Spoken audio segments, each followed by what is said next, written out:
आता मुद्दा आहे अपरोक्ष ज्ञानास हेतू. हिंदीमध्ये हेतू शब्द किंवा संस्कृतमध्ये हेतू शब्द कारण या अर्थाने वापरला जातो. कुठल्या अर्थाने वापरला जातो? कारण. हेतू म्हणजे कारण. म्हणजे अपरोक्ष ज्ञानास हेतू याचा अर्थ काय होता? प्रश्न आहे. अपरोक्ष जीव ब्रह्माचं ऐक्य ज्ञान अपरोक्ष व्हायचं असेल तर त्याला कारण काय? हा साधा प्रश्न. त्याला कारण काय? जीव ब्रह्म ऐक्य अपरोक्ष ज्ञानास प्रत्यक्ष हेतू. प्रत्यक्ष हेतू म्हणजे कारण. कारण काय? तर श्रोत्राशी, श्रोत्र म्हणजे कान, श्रोत्राशी महावाक्याचे संबंध रूप. कानाने ते महावाक्य ऐकलं पाहिजे. म्हणजे शब्द जाऊन कानाच्या पडद्याला लागला पाहिजे, ना, संबंध झाला ना.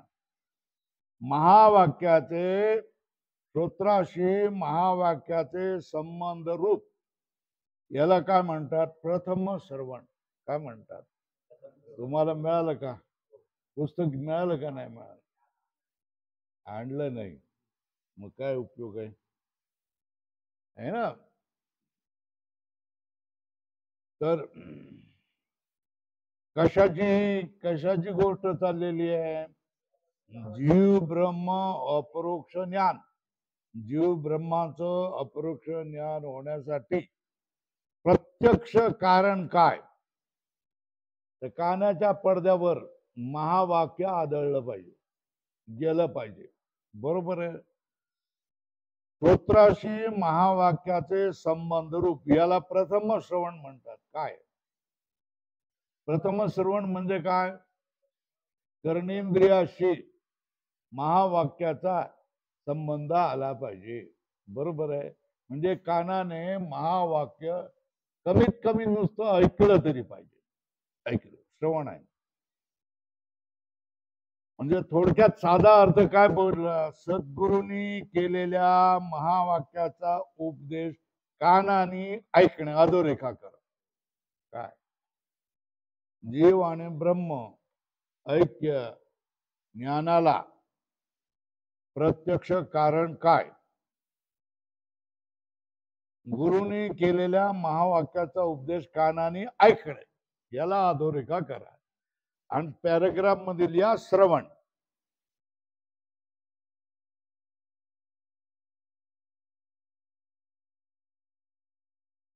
है ना. आता वेदांत वाक्याविषयी चर्चा चालली आहे. वेदांत म्हणजे वेदाचा अंत. वेदाचा अंत म्हणजे उपनिषद. उपनिषद म्हणजे जीव ब्रह्म ऐक्याचं ज्ञान, ब्रह्मज्ञान, अध्यात्म विद्या. बरोबर आहे. तर वेदांत वाक्य दोन प्रकारची आहेत, है ना. एक अवांतर वाक्य, दोन महावाक्य. झालं. काय झालं? वेदांत वाक्य किती प्रकारची असतात? दोन प्रकारची असतात. एक, दोन. बरोबर आहे. झालं. एवढं झालं. त्या वाक्यात, ज्या वाक्यात जीवाचे किंवा परमात्म्याचे फक्त स्वरूप कथन केलेले असते त्यास अवांतर वाक्य असे म्हणतात. काय?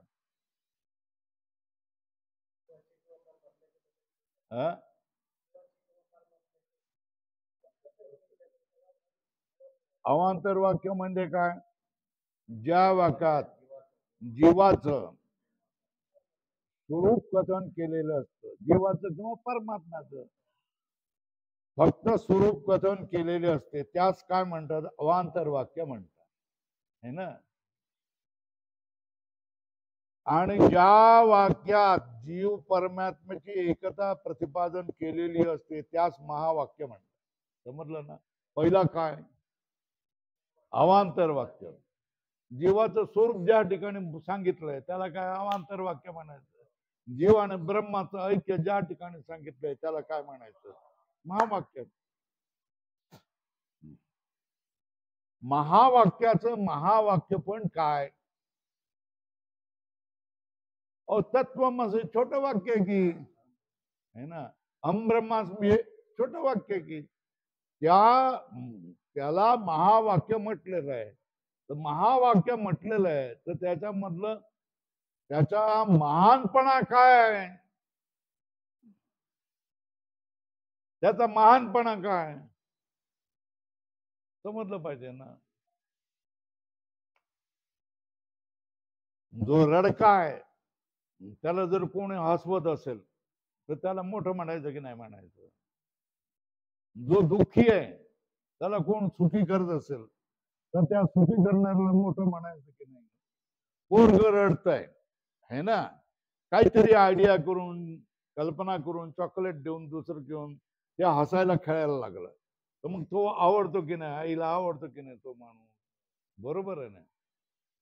तर रडक्या जीवाला, दुःखी जीवाला, दीन जीवाला, स्वतःला गरीब म्हणणाऱ्या जीवाला, स्वतःला मरण धर्म आहे असं म्हणणाऱ्या जीवाला जे वाक्य सांगते की तू मरण धर्मा नाही, तू दीन नाही, तू हीन नाही, तू दलित नाही, तू दुसरा कोण स्त्री नाही, स्त्रीबाई बाई म्हणत असत की नाही काय माझं प्रारब्ध, काय माझ्या जीवाला, बाईला किती दुःख असत है ना. ती म्हणत असत की बाईचा जन्म घेऊन बघा मग तुम्हाला कळेल है ना. बाईला दुःखच असत. तर ती आपल्या जन्माला वैतागलेली असते ना. काय मी जर यांच्यासारखा पुरुष झाला असतो तर मी किती पुरुषार्थ केला असता. पण मी बाई आहे म्हणून मला घरात राहावं लागतं, बाई आहे म्हणून मला बोलणी खावे लागते, बाई आहे म्हणून नवरा रागावतो. अशाच गोष्टी आहे ना.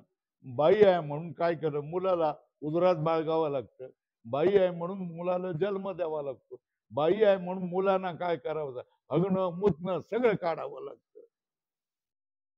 हे दुःख आहे ना बाईचं है ना. तर ती स्वतःला बाई मानत असते आणि दुःखी मानत असते. कोणी दलित मानून आपणाला दुःख मानत असतो, कोणी मी कुठं कधीच निवडून आलो नाही म्हणून दुःख मानत असतो. तो जीव हा कसा असतो, दुःखी आहे. जीव हा हीन मानतो, जीव हा दीन मानतो, स्वतःला जीव स्वतःला अल्पज्ञ मानतो है ना. जीव स्वतःला पराधीन मानतोय. त्या पराधीन माणसाला जीवाला सांगणं, पटवून देणं, समजून देणं की तू हीन नाही, तू दीन नाही, तू स्त्री पुरुष नपुसक असा कोणीच नाही है ना. तू पराधीन नाही तर तू कोण आहे? मायेचा पती असणारा जे ब्रह्म आहे, ज्याच्यावर हे सगळं जग उभं केलेलं आहे ते आहे असं सांगणं म्हणजे त्याला मोठं करणं आहे ना. म्हणून त्या वाक्याला काय म्हटलंय? महावाक्य. काय म्हटलंय? लक्षात येते का? लक्षात ठेवाल का? बर, हे तत्वमसी किंवा अहम ब्रह्मास्मी अशा तऱ्हेचा महावाक्याचा बोध झाल्यानंतर माणसामध्ये कायापालट झालेला दिसतो की नाही? दिसतो. दिसतो. याला प्रमाण काय? ऋषीमुनी, संतांची वचन आणि आताच्या काळात असलेले महात्मे लोक हे प्रमाण आहेत की दिसत आहेत. त्यांना कसलीच अडचण नाही, कसलाच त्रास नाही, त्यांचे सगळे त्यांच्या कामना सगळ्या पूर्ण होत आहेत, त्याने ठरवलंय त्याच्यापेक्षा जास्त होत आहे. हे सगळं तुम्हाला दिसतं की नाही? दिसत ना.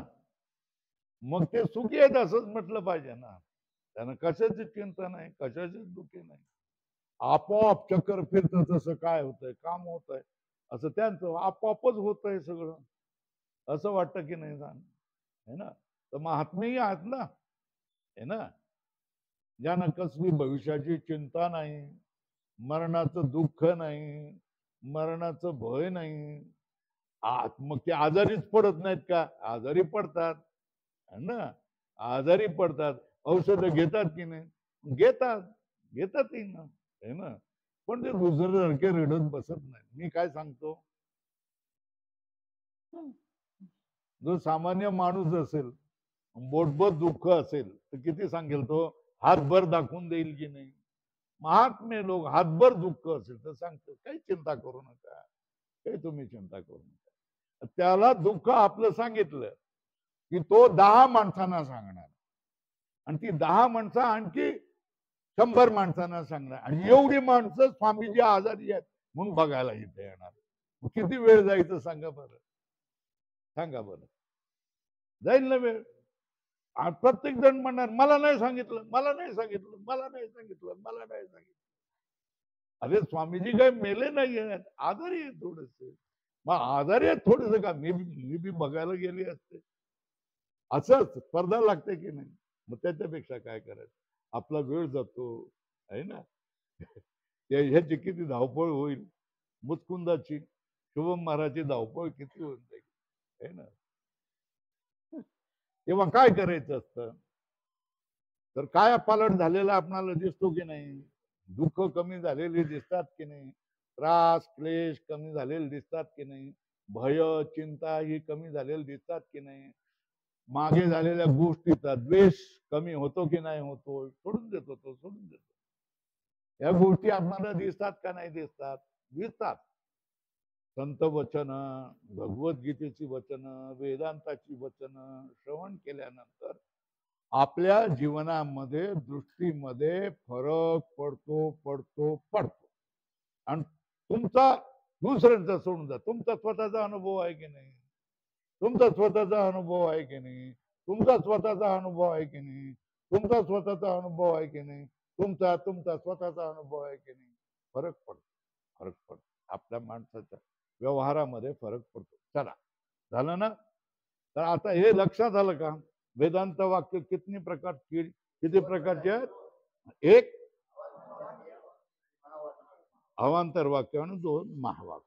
अवांतर वाक्य कोणाला म्हणायचं, सत्यम ज्ञानम अनंतम ब्रह्म, त्याला काय म्हणणार, हे ब्रह्माचं स्वरूप सांगितलेलं आहे, तर हे अवांतर वाक्य आहे ना. तत्वमसी, जीव आणि ब्रह्माचं ऐक्य सांगताय. अहम ब्रह्मास्मी, महावाक्य, मी ब्रह्म आहे ना. प्रज्ञानम ब्रह्म, महावाक्य आहे. अयमात्मा ब्रह्म, ही वाक्य काय, महावाक्य. आता लक्षात आलं ना. महत्वाची 4 महावाक्य आहेत. कुठली, अहम ब्रह्मास्मी, तत्वम अस्मी, अयमात्मा ब्रह्म, प्रज्ञानम ब्रह्म. हे 4 लिहायची तर लिहून घ्या, कुठेही लिहून घ्यायची तर लिहून घ्या, वर खाली झालं.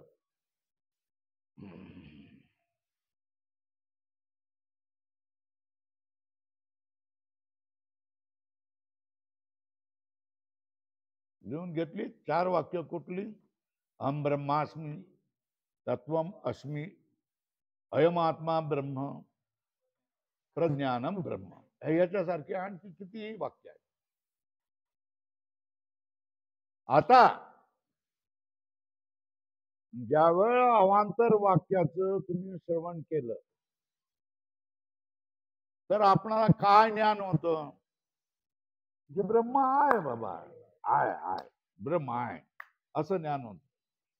ब्रह्म अशा प्रकारचा आहे असं ज्ञान होत ना. पण महावाक्याने जे ज्ञान होतं हे कशा प्रकारचं ज्ञान होतं, हा नाही नाही नाही, ते ब्रह्म आहे ना, ते दुसरीकडे कुठे नाही आहे, दुसरीकडे कुठे नाही, ते ब्रह्म आहे, ते मीच आहे अशा तऱ्हेचं ज्ञान. कसं ज्ञान होतं, हा कुठेतरी आहे ब्रह्म आणि मीच आहे, याच्यामध्ये फरक आहे की नाही. वाचूया मग आता. अवांतर वाक्याने फक्त ब्रह्माचे अस्तित्व रूपाने ब्रह्म आहे असे परोक्ष ज्ञान होत. अवांतर वाक्याने काय होतं, कसं, ब्रह्म आहे बरोबर आहे आणि तू ब्रह्म आहेस, तत्वमसी. या आचार्याने उच्चारण केलेल्या महावाक्याच्या श्रोत्याच्या करण्याशी संबंध होतात. तू काय म्हणायला लागतो, हो मी ब्रह्म आहे, बाबा बाबा मीच ब्रह्म आहे, मी ब्रह्म आहे असे ब्रह्माचे आत्मत्वाने श्रोत्यास अपरोक्ष प्रत्यक्ष ज्ञान होते है ना. ब्रह्म आहे हे ज्ञान कसं आहे, परोक्ष आहे. आणि मीच ब्रह्म आहे हे ज्ञान कसं आहे ना. तर परोक्ष ज्ञान कुठल्या वाक्याने होतं आणि अपरोक्ष ज्ञान कुठल्या वाक्याने होतं.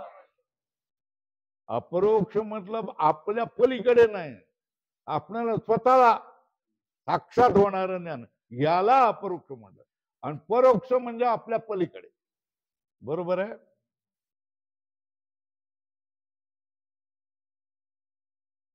श्रोत्याशी कर्णद्वारा गुरुनी उच्चारण केलेल्या वाक्याचा संबंध झाला नाही तर ब्रह्माचे अपरोक्ष ज्ञान होत नाही.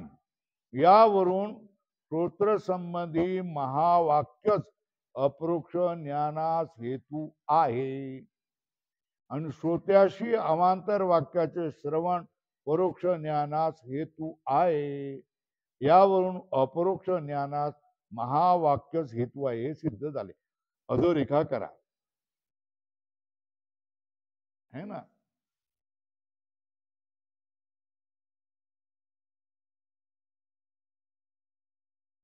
है ना. निर्णय काय करायचा आहे. श्रोत्याशी कर्णद्वारा गुरुनी उच्चारण केलेल्या वाक्याचा संबंध झाला नाही तर ब्रह्माचं अपरोक्ष ज्ञान होत नाही. बरोबर आहे. याच्यावरून निर्णय करायचा. श्रोत्र संबंधी महावाक्यच अपरोक्ष ज्ञानास हेतू आहे. अधोरेखा करा. हा निर्णय केला आपण. आणि श्रोत्याशी अवांतर वाक्याचे श्रवण परोक्ष ज्ञानास हेतू आहे. यावरून निश्चय काय झाला. आपणाला जर ब्रह्माचं अपरोक्ष ज्ञान व्हायचं असेल तर महावाक्यच हेतू आहे ना. काय अपरोक्ष ज्ञान आपणाला व्हायचं असेल तर महावाक्यच हेतू आहे. आणि जो महावाक्य तुमच्याशी बोलेल तो तुमचा काय पालट करून टाकतो है ना. आता या खंडामध्ये आपला प्रश्न काय आला.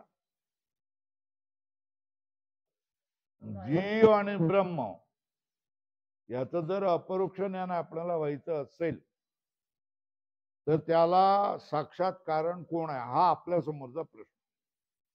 बरोबर आहे. काय जीव आणि ब्रह्म है ना याचा साक्षात्कार आपल्याला व्हायचा असेल, एकत्वाचा साक्षात्कार व्हायचा असेल तर त्याच्यासाठी कोण कारण आहे. महावाक्य कारण. बरोबर आहे. ह्याच्यासाठी काय सांगितलं. आपल्या कर्णेंद्रियाशी गुरुने बोललेल्या महावाक्याचा संबंध झाला पाहिजे. त्याच्यासाठी काय सांगितलं. वेदांत वाक्य किती आहेत. 2 प्रकारचे आहेत. एक अवांतर वाक्य, महावाक्य. अवांतर वाक्य कोण. उदाहरण लिहून घ्या. सत्यम ज्ञानम अनंतम ब्रह्म. सत्यम ज्ञानम अनंतम ब्रह्म हे अवांतर वाक्य आहे.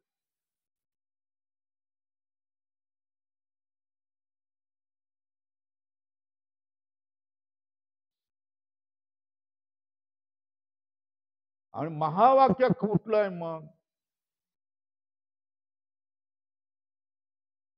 अहम ब्रह्मास्मि तत्वमसि अयमात्मा ब्रह्म प्रज्ञानम ब्रह्म हे महावाक्य. तर मग हे महावाक्य ऐकल्यानंतर आपणाला कुठला बोध होतो. जीव आणि ब्रह्म याचं ऐक्य आहे आणि मीच ब्रह्म आहे अशा तऱ्हेने काय होतो बोध होतो. तर अपरोक्ष ज्ञान कोणामुळे होतं. महावाक्यामुळे. आणि ब्रह्माचं परोक्ष ज्ञान कोणामुळे होतं. अवांतर वाक्याने. बरोबर आहे. अवांतर वाक्याने कशाचं ज्ञान होतं. ब्रह्माचं परोक्ष ज्ञान होतं. असेल कुठेतरी बाबा आम्हाला काय त्याचं आहे ना. पण जेव्हा तुम्हाला खेटत ना त्यावेळेला आपल्याला दुःख होतं किंवा सुख होतं है ना. अरे फ्रीज दुकानात असल्यामुळे तुम्हाला सुख होतं का. तो तुमच्या घरामध्ये आला तर तुम्हाला सुख होतं ना.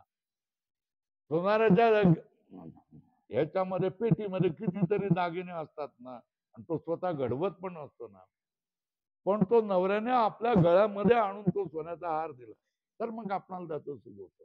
बरोबर आहे. हे लक्षात आलं का? सोनाराच्या दुकानामध्ये सोन्याचे दागिने असून आपला काहीही फायदा नाही, है ना?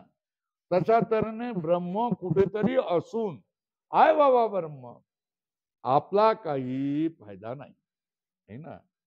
ते ब्रह्म दुसरं तिसरं कोण नाही आहे, मीच आहे, हे मात्र आपलं फायद्याची गोष्ट. ब्रह्म दुसरं, देव दुसरा तिसरा कोणी नाही आहे, मी स्वतःच आहे, हे आपल्याला काय, ही फायद्याची गोष्ट. ही फायद्याची गोष्ट म्हणजे काय होतं, आपली जीवनाची दृष्टीच बदलून जाते, जीवनासंबंधीचं आपलं तत्वज्ञान बदलून जातं, खरा खोटे हे सगळे विषय बदलून जाते. ज्याला आपण संसाराला खरं मानत होतो तो खोटा ठरायला लागतो. जे आपणाला दिसत नव्हतं, समजत नव्हतं, ज्याच्याविषयी आपणाला गंधही नव्हता, ते ब्रह्मच काय होतोय, मी स्वतः होऊन जातो. हा फरक नाही का, एवढा मोठा फरक आहे. झालं काय लक्षात ठेवा, अवांतर वाक्याने, अवांतर वाक्य आणि महावाक्य दोन प्रकारची वेदांत वाक्य आहे. अवांतर वाक्याने काय होत आहे, ब्रह्माचं परोक्ष ज्ञान होतं, है ना? आणि महावाक्याने काय होतं, आपणाला काय होतो, मीच आहे अशा तऱ्हेचा साक्षात्कार होतो, आहे ना? उत्तम अधिकाऱ्याला तो साक्षात्कार होईल, आणि उत्तम अधिकारी नसेल, मध्यम अधम अधिकारी असेल, तर तो ऐकूनही त्याला काही फायदा होणार नाही, है ना? पण ऐकणं महत्वाचं आहे ना, है ना? होय बाबा म्हणतायत, मला अनुभव येत नाही असंच म्हणणार ना लोक, है ना? पण अनुभव आलेले संत महात्मे आहेत ना, आहेत. चला इथपर्यंत आलाय. जीव ब्रह्माच्या ऐक्य ज्ञानास साक्षात कारण किंवा मुख्य कारण कोण, महावाक्य. हे झालं, इथपर्यंत आलो. आता पुढे महावाक्यापासून उत्पन्न होणाऱ्या अपरोक्ष ज्ञानाविषयी शंका. आता काय करतात, शंका. आता हा ग्रंथ कसला आहे, शंका आहे ना? अहो जर महावाक्यानेच अपरोक्ष ज्ञान होते असे मानले तर ज्ञान उत्पत्तीविषयी श्रवणाधिक हेतू आहेत, म्हणून जे शास्त्राने सांगितले ते व्यर्थ होईल.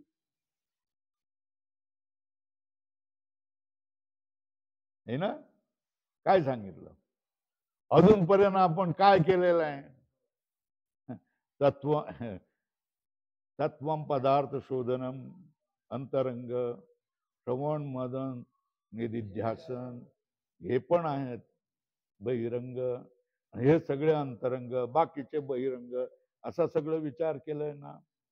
मग जीव ब्रह्माच्या ऐक्य ज्ञानाच्या उत्पत्तीमध्ये हे पण हेतू आहेत ना. कोण, श्रवण मनन निधिध्यासन, हे पण हेतू आहेत ना. महावाक्याचा कानाशी संबंध झाला की तुम्हाला काय होतंय, प्रत्यक्ष ज्ञान साक्षात्कार होतोय असं तुम्ही म्हटलात, तर श्रवण मननाची काही गरज नाही. एकदा गुरुने सांगितलं तत्वमसी, झाला तो. असं होतं का, नाही. अहो जर महावाक्यानेच अपरोक्ष ज्ञान होते असे मानले तर ज्ञान उत्पत्तीविषयी श्रवणाधिक म्हटलं वरल्या श्रवण मनन निधिध्यासन हेतू आहेत, म्हणून जे शास्त्राने सांगितले ते सगळे व्यर्थ होईल.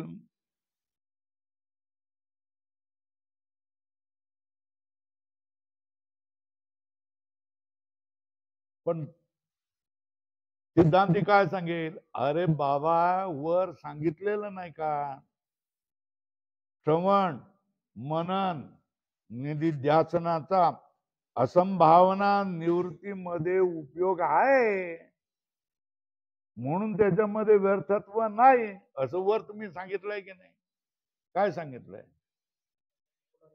असंभावना, जी प्रमेयविषयी असंभावना, प्रज्ञाविषयी असंभावना आहे ना, ही असंभावना श्रवण मनन निधिध्यासनाचा असंभावनादी निवृत्तीमध्ये उपयोग आहे. म्हणून व्यर्थत्व नाही असे तुम्ही वर सांगितले आहे ना, हे खरे आहे. मग मग हे आहे की नाही सांगितलंय, बरोबर आहे, खरे आहे. तथापि कोणत्याही वस्तूचे अपरोक्ष ज्ञान झाल्यानंतर त्याविषयी असंभावना विपरीत भावना संभवतच नाहीत. काय आता हा पंखा माझ्याजवळ आहे ना, हा पंखा तुम्ही पाहतायत, तुम्ही तुम्ही तुम्ही तुम्ही तुम्ही तुम्ही तुम्ही तुम्ही पाहतायत ना, मग हा पंखा नाही असं तुम्ही म्हणाल का? नाही ना. या पंख्याचे ज्ञान होत नाही असं तुम्ही म्हणाल का? नाही होत नाही. ज्या वस्तूचा प्रत्यक्ष असतो, बरं ही वस्तू तुम्हाला सगळ्यांना दिसते आहे, या वस्तूचं तुम्हाला ज्ञान होत आहे. ही वस्तू, ज्या वस्तूचा आपणाला प्रत्यक्ष ज्ञान होत आहे त्याविषयी असंभावना संभवतच नाही आणि विपरीत भावना होऊच शकत नाही. हा पंखा नाही हे मड काय असं कोणी म्हणेल का? विपरीत भावना ना, है ना. हा पंखा नाही असं कोणी म्हणेल का? नाही, ही असंभावना आहे ना. याच्याविषयी असंभावना आहे का? नाही. मग याच्याविषयी विपरीत भावना आहे का? का? याचा साक्षात्कार होतोय, याचा प्रत्यक्ष होतोय, म्हणून याच्यामध्ये असंभावनाही नाही आणि विपरीतही भावना नाही. ज्या वस्तूचा साक्षात्कार होत असतो किंवा ज्या वस्तूचा प्रत्यक्ष होत असतो त्याविषयी असंभावनाही नसते आणि विपरीत भावनाही नसते, कारण ती समोर असते ना वस्तू सरळ. कोणालाही वाटत नाही की हा पंखा नाही आहे ना. कोणालाही वाटत नाही की पंखा नसून हा घट पट मठ काय असं कोणाला वाटतं का? नाही वाटत ना. तेच आता काय सांगितलं, त्याचा कोणत्याही वस्तूचे अपरोक्ष ज्ञान झाल्यानंतर त्याविषयी असंभावना विपरीत भावना संभवतच नाही. संभवतच नाही ना, संभवत नाही ना. हे पंखा तुम्हाला दिसला तर पंखा नाही ही असंभावना तुम्ही म्हणाल का? नाही. बर, हा पंखा तुम्हाला दिसल्या नंतर हा पंखा नाही घट आहे असं म्हणाल का? विपरीत भावना पण होत नाही. याच्याविषयी हा मोबाईल आहे, हे पुस्तक आहे, हे टेबल आहे, रुमाल आहे, ग्लास आहे, सगळेजण तेच म्हणतात की नाही हे ग्लास नाही, ग्लास नाही, हे मडक आहे असं कोणी म्हणेल का? नाही म्हणत. बरोबर आहे ना. वस्तूचे अपरोक्ष झाल्यानंतर त्याविषयी असंभावना विपरीत भावना संभवतच नाहीत. बरोबर आहे. म्हणून श्रवणाधिकाचे ठाई व्यर्थत्व दोष कायम राहतो, तो राहतोच है ना. जर काय महावाक्याने जर तुम्हाला अपरोक्ष ज्ञान होत असेल, ब्रह्म मीच आहे असं तुम्हाला ज्ञान होत असेल, तर मग ब्रह्माविषयी असंभावना होणारच नाही, ब्रह्माविषयी विपरीत भावना होणारच नाही, जरूरच नाही होणार. आणि मग ती विपरीत भावना आणि असंभावना होणार नसेल तर श्रवण कशासाठी करायचं, मनन कशासाठी करायचं? ही श्रवण मनन निधिध्यासन कशाला, तत्वम पदार्थ शोधन का करायचं? याची काहीच गरज नाही ना या गोष्टी. कारण जी वस्तू प्रत्यक्ष आहे त्याच्याविषयी असंभावना नसते, त्याच्याविषयी काय विपरीत भावनाही नसते, संभव. म्हणून श्रवणाधिकाचे ठाई व्यर्थत्व दोष कायम राहतो, तो राहतो. याकरता केवळ वाक्य करून है ना, केवळ वाक्यावरून, मग ते अवांतर वाक्य असो की महावाक्य असो, परोक्ष ज्ञान होऊन श्रवणाधिकाच्या साह्याने अपरोक्ष ज्ञान होते असे मानले असता श्रवणाधिकांना व्यर्थता येत नाही असे पुष्कळ ग्रंथकर्त्याचे मत आहे. काय मत आहे? व्यर्थत्व येत नाही. कसं? केवळ वाक्य करून, मग ते अवांतर वाक्य म्हणा किंवा महावाक्य म्हणा, परोक्ष ज्ञानात होतं. काय होत आहे? काही काही लोकांचं काय म्हणणं आहे, तुम्ही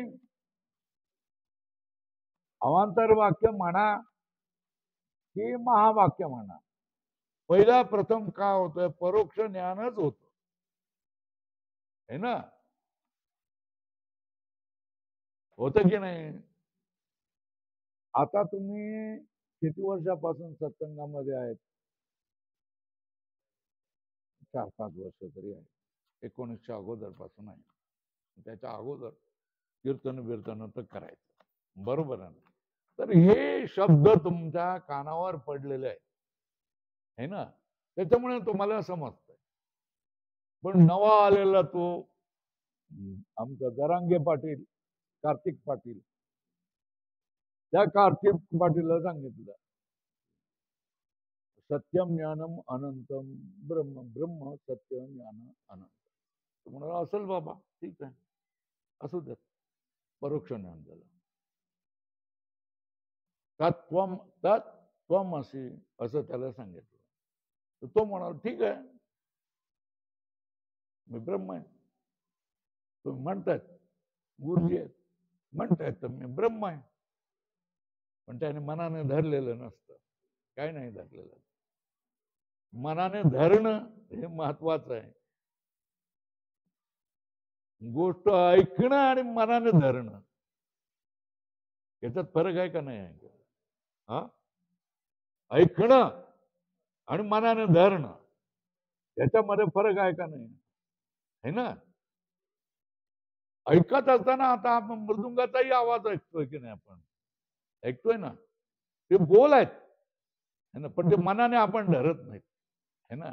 पण ते पोरग तिथे बसलेलं मनाने धरत है ना, ते मनाने धरत असतं ना है ना. तर मनाने धरणं आणि ऐकणं याच्यामध्ये फरक आहे. नुसतं ऐकण्याने काय होत आहे, तुम्हाला परोक्ष ज्ञानच होणार.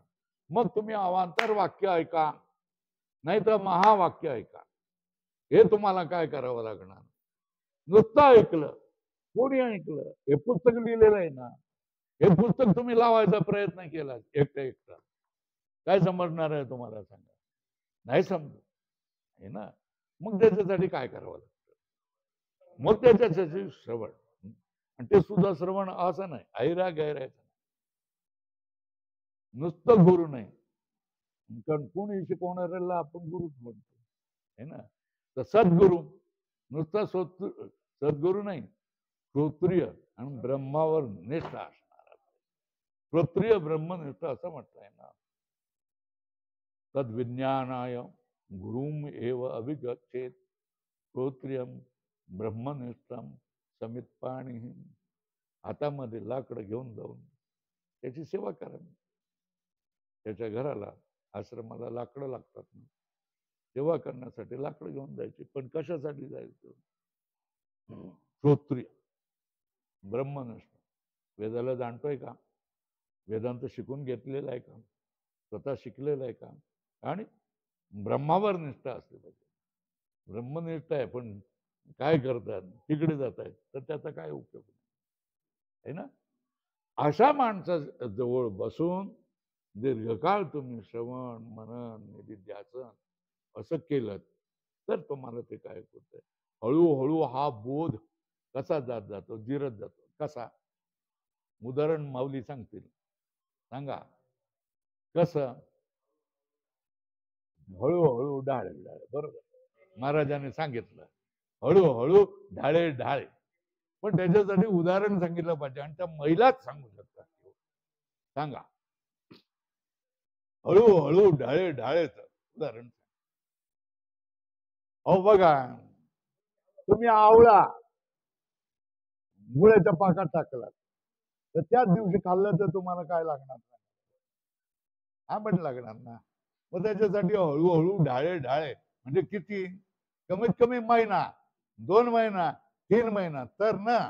मग तो व्यवस्थित मुरतो ना. मुरणं म्हणतात ना.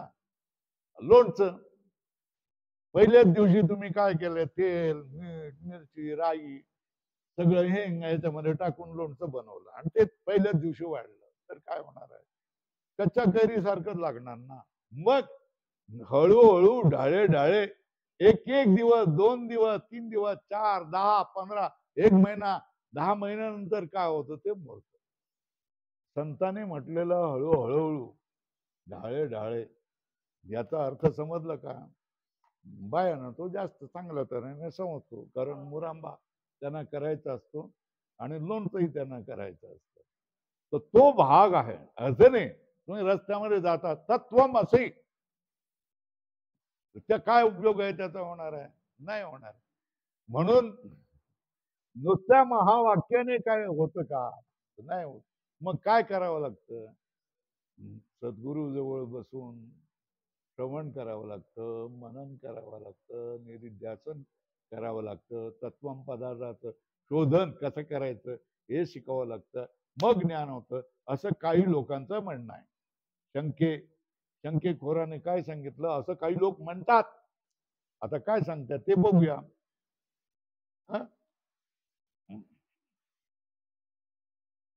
याकरता केवळ वाक्य करून, मग ते अवांतर वाक्य असो की महावाक्य असो, परोक्ष ज्ञानच होत असतं.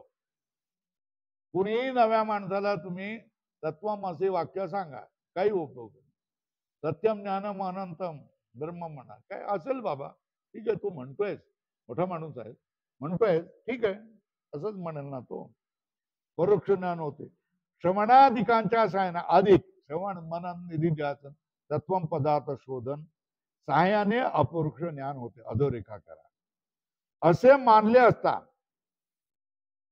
श्रवणाधील व्यर्थ होत नाही ना. आता श्रवण चरितार्थ झालं ना. श्रवण मनन निधी ध्यासन तत्वम पदार्थ शोधन या गोष्टी काय झाल्या? चरितार्थ झाल्या ना, हव्यात. कारण केवळ महावाक्य या अवांतर वाक्य नुसतं बोललं आणि ऐकलं तर याने काही उपयोग होत नाही. काही नाही उपयोग होत नाही.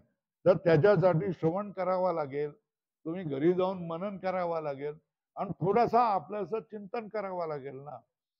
तर सायाने अपरोक्ष ज्ञान होते. पण ते सुद्धा अचानक 1-2 दिवसात 4 दिवसात नाही. तुम्ही मुरावं लागतं ना, ते मुरावं लागतं. संतांच्या उक्ती तुम्हाला समजून घ्याव्या लागतात. संतांच्या भजनामध्ये बसावं लागतं. हे सगळं झालं की हळूहळू आपणालाही वाटायला लागतं, मरण माझे मरून गेलो, मी झालो अमर. है ना. अमर हा खरे की खोटे पा. हो, मी अमरच आहे. का अमर आहे? तर मी देह नाही. मग कोण आहे तू?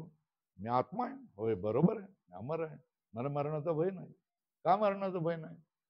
पण मरणार तर शरीर मरणार आहे. शरीर मरून पडून देत, जाऊ देत. मेल्यानंतर काय झालं? त्याला जाळो, पुरव, किडे खाओ, नाही तर काय करो, मला त्याच्याशी काय घेणं देणं नाही.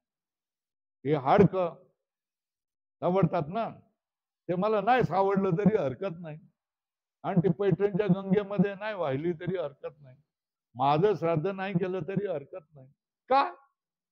अरे मी देहच नाही ना, देहच नाही, मी देहच नाही आहे. मी आत्मा आहे आणि मी आत्मा अमर आहे. मी मरतच नाही. देह मेला तर देह उधार घेतली होती, उधारी परत देऊन टाकली, बस झालं, मी मोकळा झालेलो. आता तो म्हणणार ना, त्याचा अभिमान असणार ना. मग आता पुढे हे झालं, काय सांगितलं? शंका काय आली, समजली का? महावाक्याने जर तुम्हाला प्रत्यक्ष ज्ञान होणार असेल तर मग श्रवण कशाला करायचं, मनन कशाला करायचं, निधिध्यासन करायचं कशाला करायचं, सत्संग कशाला करायचं? 3:30 म्हणता ह्याच्यावरून आंबेजोगाईवरून काय यायचं? सगळी कामं सोडून मित्राबरोबर काय यायचं? कशासाठी यायचं? श्रवण मनन निधिध्यासनची गरज नाहीये. एकदा तत्वमसी किंवा अहम ब्रह्मास्मी वाक्य ऐकलं की झाला अपरोक्ष. है ना. म्हणाल नाही तर दुसऱ्याने समजावून काय सांगितलं? याने तुम्ही अवांतर वाक्य ऐका, नाही तर महावाक्य ऐका. तुम्हाला काय होणार? परोक्ष ज्ञानच होणार आहे ना. पण तुम्ही त्याच्या सकट श्रवण मनन निधिध्यासनाला तुम्ही लागलात तर मग हळूहळू काय, मग असे म्हटलं हळूहळू डाळे डाळे म्हटलेलं ना, तर तशा तऱ्हेने तुम्हाला काय त्याच्यामध्ये तुम्ही हळूहळू हळूहळू मुरत जाणार आहे. म्हणून श्रवण मनन निधिध्यासन आवश्यक आहे. हे एक सिद्धांतीच्या एका बाजूच्या माणसाने सांगितलं. पण सिद्धांती मत काय म्हणताय? सिद्धांती काय सांगतोय? सिद्धांती मती केवळ महावाक्य श्रवणापासून अपरोक्ष ज्ञान व श्रवणाधिकास सार्थकता. काय म्हणताय? सिद्धांती मत मध्ये काय म्हणतोय? केवळ महावाक्य श्रवणापासून अपरोक्ष ज्ञान होतं व श्रवणाधिकच काय सार्थक. श्रवण मनन निधिध्यासन पण जरूर आहे. पण अपरोक्ष ज्ञान कशाने होणार? महावाक्यानेच होणार. काय कसं आहे? अपरोक्ष ज्ञान कशाने होणार? महावाक्यानेच महत्वाचं आहे. अपरोक्ष ज्ञान कशाने होणार? पण श्रवण मनन निधिध्यासन आवश्यक आहे ना. आणि अवांतर वाक्याने परोक्ष ज्ञान होणार, पण महावाक्याने पण परोक्ष ज्ञान होतं असं जे तू म्हणतोय ते बरोबर नाही. मग काय? अपरोक्ष ज्ञान कसं होणार?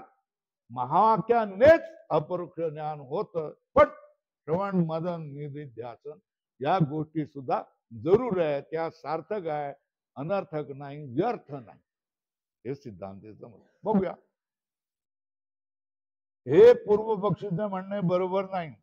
कारण शब्दाचा स्वभावच असा आहे की तो व्यवहित म्हणजे दूरदेशच्या तसेच भूत किंवा भविष्यकालच्या वस्तूचे परोक्ष ज्ञान करून देतो.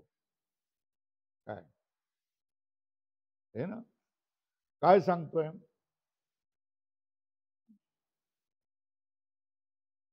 हे बघा, आता मी काय तुम्हाला सांगतोय, तुम्ही डोळे बंद करा.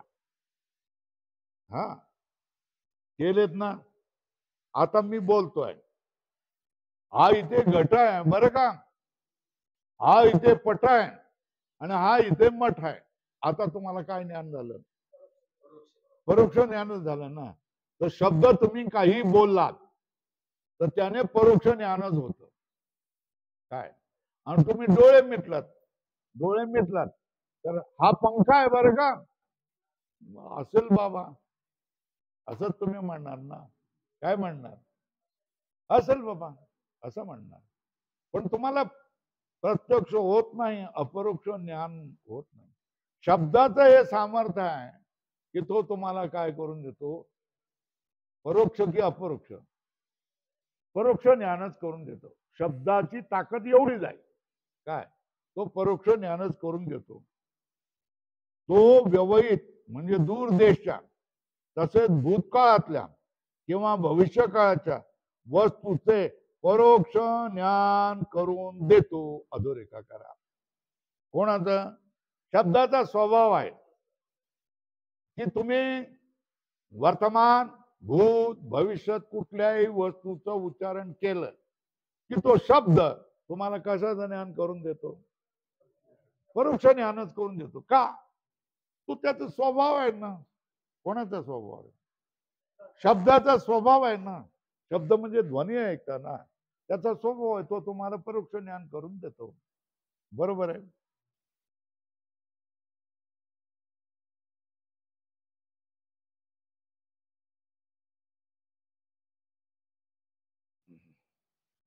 हे बघा, या भिंतीच्या आड खांबा आहे किंवा या भिंतीच्या आड त्या खांब्याच्या जवळ चप्पल आहे. मी बोललो है ना, तर तुम्हाला अपरोक्ष झाला का?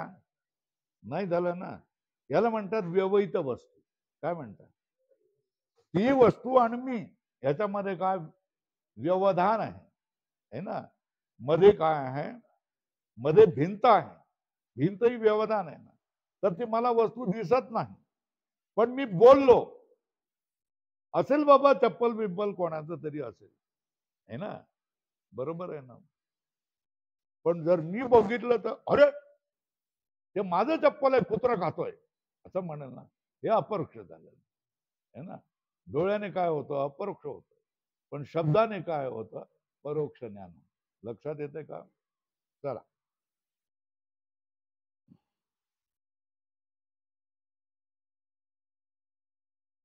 ज्याप्रमाणे व्यवहित स्वर्गस्थ इंद्रादी देवांचे शास्त्र रूपी शब्दाने परोक्ष ज्ञान होते.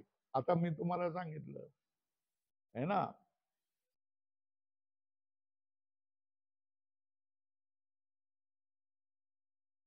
स्वर्गीचे अमर इच्छिताती देवा, तुकाराम महाराज म्हणतात ना, है ना. तो स्वर्गातले अमर देखील काय करतात, या भूतळावर आपलं जन्म व्हावा अशी इच्छा करतात. आता स्वर्गीचे, स्वर्ग कुठे ना बाबा, वेदामध्ये लिहिलेलं आहे स्वर्ग आहे, है ना. मग तुमचं म्हणणं काय असेल बाबा कुठेतरी, मग तुम्ही म्हणतात तर आम्ही काय म्हणतोय, स्वर्ग आहे म्हणतोय, पण आम्ही काही बघितलेलं नाही बरं का. तुम्ही सांगतात म्हणून आजच ऐकतोय काय. त्या स्वर्गामध्ये अमर म्हणजे देवता राहतात, यानं तुम्ही बघितलंय काय? नाही बघितलं, पण तुम्ही ऐकलं की नाही? ऐकणं हा शब्द आहे. तर या शब्दाने तुम्हाला काय झालं, असतील बाबा देव कुठेतरी, काय मला काय माहित नाही. तर शब्दाने स्वर्गाचं कसं ज्ञान झालं, परोक्ष की अपरोक्ष? हा, है ना. इंद्रादी देवतांचं ज्ञान कसं झालं, परोक्ष की अपरोक्ष? परोक्ष ज्ञान झालं ना, है ना. शब्दाने स्वर्गीचे अमर इच्छितात देवा, है ना.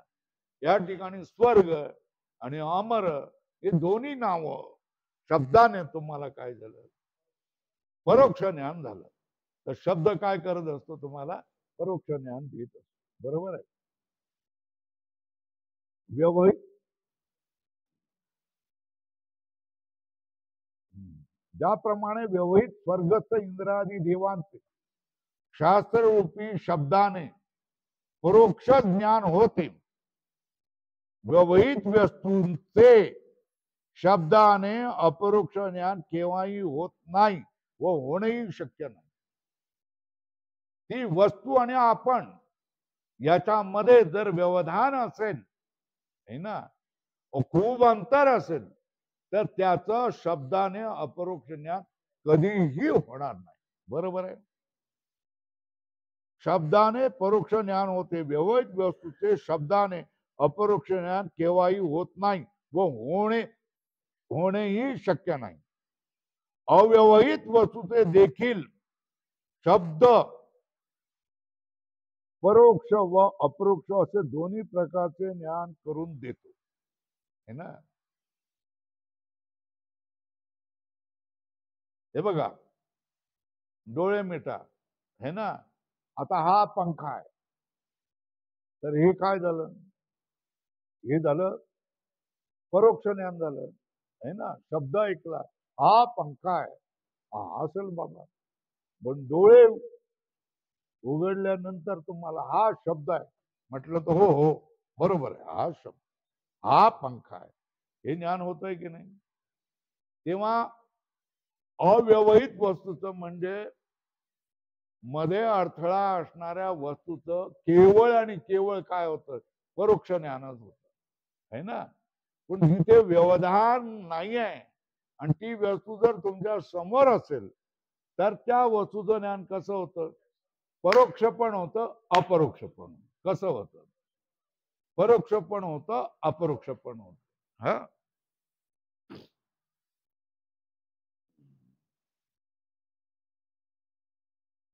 आता बघा, आता मी म्हटलं आमच्यात एक जरांगे पाटील आहे म्हणून, है ना. तर आता तुम्हाला ज्ञान झालं का, आहे ना. इथे कोणीतरी जरांगे पाटील आहे म्हणून, है ना. पण तो बघा, तो तिथे, तो आमचा जरांगे पाटील, हे काय झालं, अपरोक्ष ज्ञान झालं की नाही, झालं ना. लक्षात येत आहे का, उदाहरण दाखवलं की नाही. आमचा जरांगे पाटील तो आहे, त्याची झुल्प तशीच आहेत की नाही, आहे ना? आमच्या दृष्टीने तो जरांगे पाटील आहे. तर परोक्ष आणि अपरोक्ष समजलं का तुम्हाला? जर आपल्या ओळखीचे नाही, आमच्यामध्ये एक तागड नावाचे गृहस्थ आहेत, तर तुम्ही म्हणाला आहेत कुठे असतील बाबा. आता मी सांगितलं की ते बघा ते चष्मेवाले जे दिसतात ना, काळे पॅन्ट वाले, हे तागड आहेत, बरोबर आहे ना? आता तुम्हाला सगळ्यांना त्यांचं अपरोक्ष ज्ञान झालं की नाही, साक्षात्कार झाला की नाही? तर शब्दाने परोक्ष ज्ञानही होत, पण कुठल्या वस्तूचं जी व्यवहित नाही आहे, त्याच्यामध्ये व्यवधान नाही, जवळची वस्तू आहे, तिच्यामध्ये काय शब्दाने ज्ञान होतं. आणि शब्दाने ज्ञान होतं परोक्ष आणि अपरोक्ष दोन्ही प्रकाराने होत, बरोबर आहे? व्यवहित वस्तूचे देखील शब्द परोक्ष व अपरोक्ष असे दोन्ही प्रकारचे ज्ञान करून देतो. काय काय समजलं?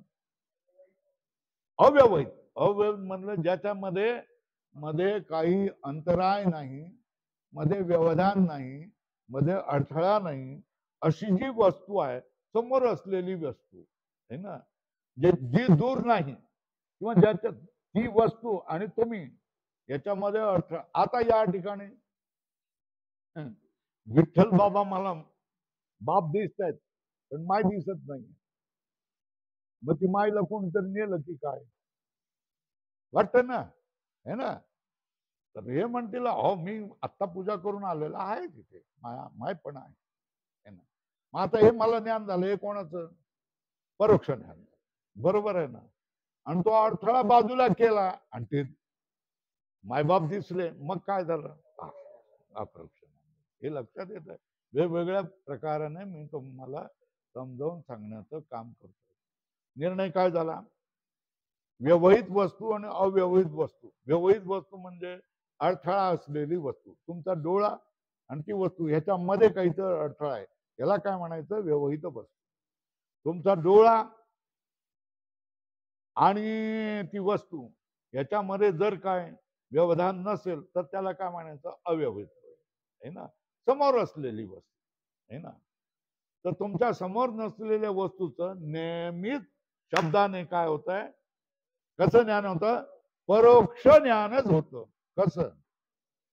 तुमच्या समोर नसलेल्या वस्तूचं नेहमीच शब्दाने परोक्ष ज्ञानच होतं. पण तुमच्या जवळ असणाऱ्या वस्तूचं दोन्ही प्रकारचे ज्ञान होऊ शकतं, परोक्ष पण अपरोक्ष. एकाच वस्तूचं परोक्ष ज्ञान आणि अपरोक्ष ज्ञान कसं काय होईल? है ना? अपरोक्ष झालं तर परोक्ष नाही, परोक्ष झालं तर अपरोक्ष नाही, बरोबर आहे, है ना? पण तुम्हाला माहित नसेल की तो जरांगे पाटील आहे, तर तुम्ही म्हणाला असाल जरांगे पाटील कोणीतरी म्हणून, आणि बोट करून दाखवलं की तोच माणूस जरांगे पाटील आमचा, असं सांगितलं की हो यांच्यामधला जरांगे पाटील हा आहे. झालं का तुम्हाला ज्ञान? झालं की नाही? आता उद्यापासून तुम्ही त्याला तो दिसला की जरांगे पाटील म्हणणार की नाही म्हणणार? आहे ना, आहे ना, कारण अपरोक्ष झालाय तुम्हाला. तर सांगण्याचं तात्पर्य काय? अव्यवहित वस्तूचा शब्दाने नेहमीच परोक्ष ज्ञान होतं, व्यवहित वस्तूचं अव्यवहित वस्तूचं परोक्ष पण होतं, अपरोक्ष पण, दोन्ही प्रकारचं. झालं? पुढे चला. अव्यवहित वस्तूचे देखील शब्द परोक्ष व अपरोक्ष असे दोन्ही प्रकारचे ज्ञान करून देतो. ज्यावेळी अव्यवहित म्हणजे अत्यंत जवळ असणार, अव्यवहितचा अर्थ सांगितलाय, अत्यंत जवळ असणाऱ्या वस्तूचा फक्त अस्तित्व रूपाने शब्द बोध करतो, त्यावेळेला परोक्ष ज्ञान होते ना. आहे भाऊ, आमच्यामध्ये सुद्धा तिकडेच जरांगे पाटील आहे असं नाही, आमच्यामध्ये पण जरांगे पाटील आहे, आमच्यामध्ये एक जरांगे पाटील आहे. तर तुम्ही झालं ना, असेल बाबा, कोण असेल कोण असेल कोण असेल, हे झालं. काय झालं? परोक्ष ज्ञान. पण तो आहे असं सांगितल्यानंतर काय झालं? अपरोक्ष ज्ञान. बरोबर आहे? परोक्ष जसे 10 आहे तसे मग तमस, याच्यासाठी आख्यायिका आहे. हा, ओम नमो नारायण. बसा. आता माझा पाठ चालू आहे, थांबावं लागेल. हा, खुर्ची देऊन द्या. हो, तिकडची खुर्ची आणून द्या.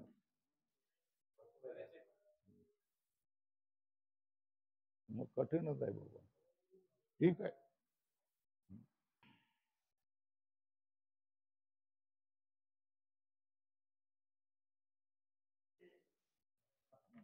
हे असं असतं, रमजान मध्ये बिलकुल जात नाही, पण 10वा तू आहेस याच्यासाठी एक आख्यायिका आहे ना.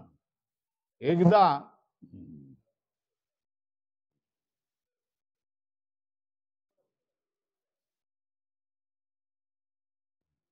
गंगेच्या किनारे एका गावामध्ये 10-15 जण राहत होते. आणि गंगेच्या पलीकडच्या गावामध्ये कीर्तन होतं आणि त्यांना कीर्तनाला बोलावणं आलं होतं. वेळ रात्रीची होती, 9 वाजता कीर्तन चालू होणार होतं. तर हे लोक निघाले. थोडस पाणी होतं है ना, म्हणून ते त्याच्यामधून निघाले. पण पाणी वाढत गेलं, इथपर्यंत वाढलं है ना. मग त्याच्यापैकी पोहणारे होते, त्याने पोहणाऱ्याने काय केलं, पोहून कडेला लागल्यानंतर काय केलं, मोजायला लागला. आपल्यापैकी कोणी वाहून तर गेला नाही ना. बैठिए महाराज जी, आप लोग उसमें कुर्सी लाई है आपके लिए, कुर्सी लाई है आपके लिए, बैठ की. एखादा कोणीतरी वाहून गेला की नाही म्हणून मोजायला लागले. प्रत्येक 1 2 3 4 5 6 7 8 9.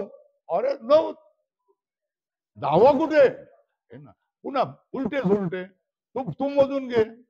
तो मोजतोय 1 2 3 4 5 6 7 8 9. अरे 9. तू मोजून घे. तो म्हणतोय 1 2 3 4 5 6 7 8 9.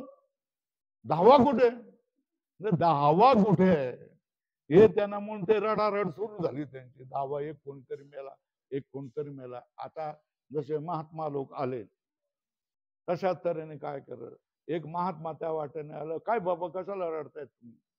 तर त्याच्यावर ते म्हणाले की आम्ही 10 लोक होतो आणि त्या गावावरून या गावाला आलेलो आहे, पण आमच्या मधला एक आम्हाला दिसत नाही आहे ना. मग त्याने ते मोजले, त्याच्या लक्षात आलं की हे 10 लोक आहेत इथेच आहेत. तर तो काय म्हणाला, अरे 10वा आहे ना. आता 10वा आहे असं म्हटल्यानंतर त्यांना 10व्याचं ज्ञान झालं की नाही. मग त्यांची रडरड थांबली की नाही, चिंता थांबली की नाही. पण तो 10वा कोण आहे एकट्यानं कळे ना है ना. मग त्याने सांगितलं, मोजायला सांगितलं, मोज बाबा. तो मोजतोय परत पहिल्यासारखं 1 2 3 4 5 6 7 8 9. 9. अरे येड्या, 10वा तू आहेस, तू 10वा तू आहेस है ना. त्या महात्म्याने काय सांगितलं, 10वा तू. त्याच्यावर तो म्हणाला, काय म्हणाला, हो हो अरे मी मलाच मोजायला है ना. याला काय म्हणतात, दशमस त्वमस. काय म्हटलंय, आता पहिल्यांदा शब्दाने ज्ञान झालं ना. पहिलं काय ज्ञान झालं, 10वा आहे बाबा. तर भय भीती चिंता सगळी संपली. बरोबर आहे, भय भीती चिंता सगळी संपली ना.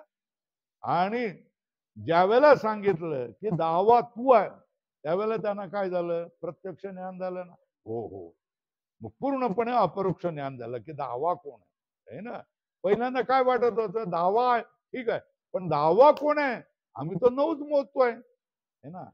तर मोजणाऱ्याला दाखवून सांगितलं काय, तू 10वा आहे. बरोबर आहे. ब्रह्मत्व आहेस. आता बघा कुठे, हा कुठे परोक्ष ज्ञानच होते.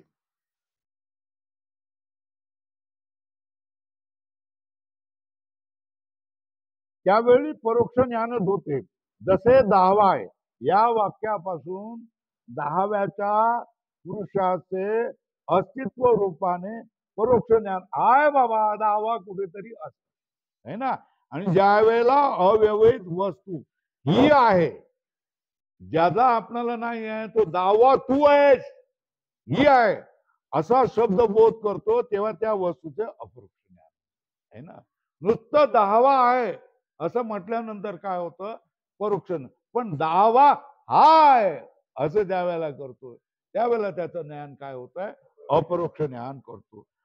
असा शब्द बोध करतो तेव्हा त्या वस्तूचे अपरोक्ष ज्ञान होते, परोक्ष नाही. त्याप्रमाणे ब्रह्म सर्व जीवाचा आत्मा आहे. काय काय सांगितलंय, ब्रह्म सर्व जीवात्मा आत्मा आहे म्हणून अत्यंत अव्यवहित आहे, तरीही अवांतर वाक्य ब्रह्म असती असा बोध करते. हे बघ, ब्रह्म संपूर्ण व्यापक असाचं जे ब्रह्म आहे हे प्रत्येकाचा आत्मा आहे की नाही, तुझा आत्मा आहे की नाही, तुझा आत्मा आहे की नाही, तुझा आत्मा की नाही, पण तुझा आत्मा हे ते संपूर्ण व्यापक परब्रह्म आहे ना. हे आपल्याला माहित असतं का, नाही. प्रत्येकामध्ये व्याप्त ब्रह्म आहे. जर ते ब्रह्म माहित झालं तर मग तो दुसरा कोणाला कशाला भजेल बरं, तो नाही भजणार ना. पण ते ब्रह्म आपण आत्मा आहोत असं माहीत होऊन सुद्धा स्वतःला तो मात्र काय मानतोय, देह मानत असतो. काय मानत असतो, आपणाला काय मानत असतो, आत्मा असून सुद्धा अज्ञानाने काय मानत असतो, देह मानत असतो. बरोबर आहे. तर अवांतर वाक्य काय सांगतं, ब्रह्म आहे. काय ब्रह्म आहे, ब्रह्म आहे. तर त्याला ज्ञान काय होतंय, ब्रह्म असेल कुठेतरी असेल ब्रह्म, परोक्ष ज्ञान होतं असा बोध करते. म्हणून त्यापासून अत्यंत अव्यवहित ब्रह्माचेही परोक्ष ज्ञान होते, है ना. आता बघा, आपण स्वतःच ब्रह्म आहोत, बरोबर आहे, पण आपल्याला माहित नसतं. म्हणून ब्रह्मा आपल्या हातात आहेत, आपल्या मुठीत आहेत, आपल्या हृदयात आहे, तरी आपल्याला असेल कुठेतरी ब्रह्म आहे, अस्ति ब्रह्म असं म्हटल्यानंतर ब्रह्माचं ज्ञान आपल्याला होतं. कशा तऱ्हेने, अस्ति म्हणजे आहे या रूपाने. पण ते ब्रह्माचा साक्षात्कार होत नाही, ते परोक्ष ज्ञान असेल बाबा ब्रह्म. पण ज्या वेळेला तुम्ही सांगता दुसरा तिसरा कोणी नाही आहे, तूच ब्रह्म आहे, तूच ब्रह्म आहे, तूच ब्रह्म आहे, त्यावेळेला तो काय म्हणायला लागतोय, होय होय होय तुम्ही म्हणतात ते बरोबर आहे, मीच ब्रह्म आहे. तू 10 जसा म्हणत होत आहे की 9 मोजतोय, पण तू स्वतःला मोजत नाही. तर तू 10 जो आहे ना, घाबरू नको असं म्हटल्यानंतर परोक्ष झालं. पण 10 तूच आहेस असं म्हटल्यानंतर ते काय झालं, अपरोक्ष ज्ञान झालं. काय झालं ते, अपरोक्ष ज्ञान.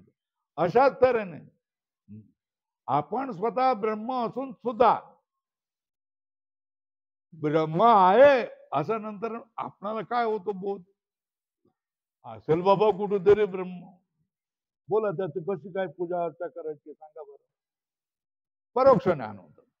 पण ज्या वेळेला गुरु सांगतात की बाबा की हे जे काय ब्रह्म म्हणून मी सांगतोय हे दुसरं तिसरं काही नाहीये, तूच आहेस, तू स्वतःच आहेस, त्यावेळेला त्याला काय होतंय, ते अपरोक्ष ज्ञान होत. पण एवढं सांगण्याने तात्काळ होणार नाही, त्याच्यासाठी श्रवण मनन निधी जास्त जरूर आहे. ब्रह्मत्व आहेस या अर्थाच्या महावाक्यापासून श्रोत्यात ब्रह्माचे आत्मत्वाने अपरोक्ष म्हणजे प्रत्यक्ष ज्ञान होते. प्रत्यक्ष ज्ञान परोक्ष ज्ञान होणे शक्य नाही. महावाक्याने अपरोक्ष ज्ञानच होत, हा सिद्धांत आहे. सिद्धांत काय आहे, महावाक्याने अपरोक्ष ज्ञानच होत, हा काय सिद्धांत आहे. शंकाकारांनी काय विचारलेलं होतं की जसं अवांतर वाक्याने परोक्ष ज्ञान होतं तसंच महावाक्याने देखील काय होतंय, परोक्ष ज्ञानच होत आहे. पण सिद्धांत काय सांगताय, नाही नाही, महावाक्याने परोक्ष ज्ञान नाही, अपरोक्ष ज्ञानच होत. महत्वाचं आहे, अपरोक्ष ज्ञानच होत. कशा तऱ्हेचं, उदाहरण त्याच्यासाठी काय दिलंय? 10वा तू आहे. कुठलं उदाहरण दिलंय? तो माणूस काय 9 लोकांना मोजतोय आणि स्वतःला विसरतोय, है ना? मग कोणीतरी त्याला सांगितलं की हे 9 तू मोजतोयस ना, तू स्वतःला मोजत नाही, 10वा तू आहेस. हे तुम्ही सगळे मिळून 10 आहेत, मी बघतोय माझ्या डोळ्याने. मग तो त्याला काय होतंय? पण त्याने काय सांगितलं? शब्द वापरला. त्या शब्दाने त्याला हो हो मी 10वा आहे हे ज्ञान झालं की नाही, है ना? तशाच तऱ्हेने आपण स्वतः ब्रह्म असताना देखील आपला आत्मा जो आहे हा ब्रह्मस्वरूप असताना देखील आपण आपल्याला शरीर मानतो आणि आपल्या आत्म्याला भुललेलो असतो. आणि त्यावेळेला गुरु जरी तुम्हाला म्हणाल की ब्रह्मा आहे, तर तुम्ही ते मानता की नाही मानता? मानता, कारण गुरुने मानलेलं आहे म्हणून. मग तुम्ही त्याला मानता, पण ते ब्रह्म कोण आहे हे तुम्हाला कळत नाही, है ना? ज्या वेळेला महावाक्याचं श्रवण होतं, काय होतं की हो हो जे ब्रह्म आहे म्हणून मी म्हटलंय ते दुसरं तिसरं कोण नाही, मीच आहे. काय हे ज्या वेळेला होतं त्यावेळेला ब्रह्माचा काय होतंय? अपरोक्षच होतो. तेव्हा काय सिद्धांत मताने काय झालं? महावाक्याने ब्रह्माचा अपरोक्ष बोधच होतो. हे कोणाचं मत खोडून काढलं? अवांतर वाक्य असो किंवा महावाक्य असो, ब्रह्माचा परोक्ष ज्ञानच होणार असं जे एकदेशी मत आहे ते मत फोडून टाकलं. याने काय सांगितलं? नाही नाही, शब्दाचा असा स्वभाव आहे की तो परोक्ष ज्ञानच करतो, पण काही काही वेळेला अव्यवहित म्हणजे जवळ असणाऱ्या वस्तूचं ज्ञान हे आपणाला शब्दाने अपरोक्ष पण होत. त्याच्यासाठी उदाहरण काय दिलं? 10वा तू आहेस, है ना? त्याच्यासाठी संस्कृतमध्ये काय म्हटलेलं आहे? दशमस त्वम असी, दशमस त्वम असी, 10वा तू आहेस. 9 सगळ्या जणांना 9 लोकांना मोजतोय बाबा, पण 10वा तुला तू मोजत नाही. तू मोज, मग तुझं रडणं थांबेल, तुम्हाला लोकांच्या चिंता निघून जातील आणि त्याप्रमाणे खरोखरच काय होतात? चिंता निघून जातात. बरोबर आहे? तर आता निर्णय काय केलाय? हे ब्रह्मत्व आहे असं म्हटल्यानंतर या ज्ञानाने ब्रह्माचं श्रोत्याला अपरोक्ष ज्ञानच होतं, परोक्ष ज्ञान होत नाही. बरोबर आहे? परोक्ष ज्ञान होणे शक्य नाही. ब्रह्म अपरोक्ष ज्ञानानंतर असंभावनादी संभवतच नाहीत, है ना? ब्रह्माचं अपरोक्ष ज्ञान झाल्यानंतर असंभावना असू ब्रह्म नाही ही गोष्ट असूच शकत नाही. विपरीत ज्ञान ही गोष्ट पण असू शकत नाही. जिथे अपरोक्ष ज्ञान होते त्या ठिकाणी असंभावनाही नसते आणि विपरीत भावनाही नसते. विपरीत भाव पुन्हा पुन्हा मी सांगतोय, हा पंखा आहे, तुम्ही जर याला म्हणाल की नाही नाही हा पंखा नाही आहे, तर याला काय म्हणायचं? असंभावना, है ना? आणि तुम्ही म्हणाल नाही नाही हा पंखा नाही आहे पण हे काय घट आहे असं तुम्ही म्हणाल तर काय याला काय म्हणायचं? असंभावना आणि विपरीत भावना, आहे ना? पण हा जर तुम्हाला पंख्याचा अपरोक्ष होत असेल तर हा पंखा नाही असं तुम्ही म्हणू शकत नाही, म्हणजे असंभावना तुम्हाला होणार नाही, है ना? आणि हा घट आहे असं देखील तुम्ही म्हणणार नाही, म्हणजे विपरीत भावनाही नाही. तशाच तऱ्हेने ब्रह्माचं अपरोक्ष ज्ञान जर तुम्हाला होत असेल किंवा झालेलं असेल, कोणामुळे? कोणामुळे? हा महावाक्याने. महावाक्याने मीच ब्रह्म आहे. बरोबर गुरुजी तुम्ही सांगतायत ते बरोबर आहे. दुसरं तिसरं कोणी नाही आहे, मीच ब्रह्मवाक्य आहे. तर त्यावेळेला दोन्ही गोष्टी गेल्या. कुठल्या गोष्टी गेल्या? असंभावना पण गेली आणि विपरीत भावना पण गेली. जे ब्रह्म आहे ते दुसरं तिसरं कोणी नाही आहे, मीच आहे. आपला साक्षात्कार स्वतःचा. निज रूप दाविले माझे मज काय म्हणतात, माझे मद रूप दाविले डोळा, गिजली प्रेम कळा, ज्ञानमुद्रा आहे ना. हे गईवरून तो शिष्य म्हणतोय ते त्याचं कारण आहे. माझं रूप मला तुम्ही डोळ्याने दाखवून दिलंय. डोळ्याने कसं, डोळ्याने ब्रह्म दाखवता येणार नाही. पण काय, जिता जागता मी समजून घेतलंय की मी ब्रह्म आहे. मी हा क्षुद्र देह नाही, मी आत्मा आहे, आणि जो आत्मा आहे तोच ब्रह्म आहे, हे मला कळून आलं. पुढे, ब्रह्म अपरोक्ष ज्ञानानंतर असंभावनादी संभवतच नाहीत, है ना. म्हणून श्रवणाधिकानाम व्यर्थत्व आहे, हे म्हणणेही बरोबर नाही. काय, ब्रह्म अपरोक्ष ज्ञानानंतर असंभावनादी संभवतच नाहीत, है ना.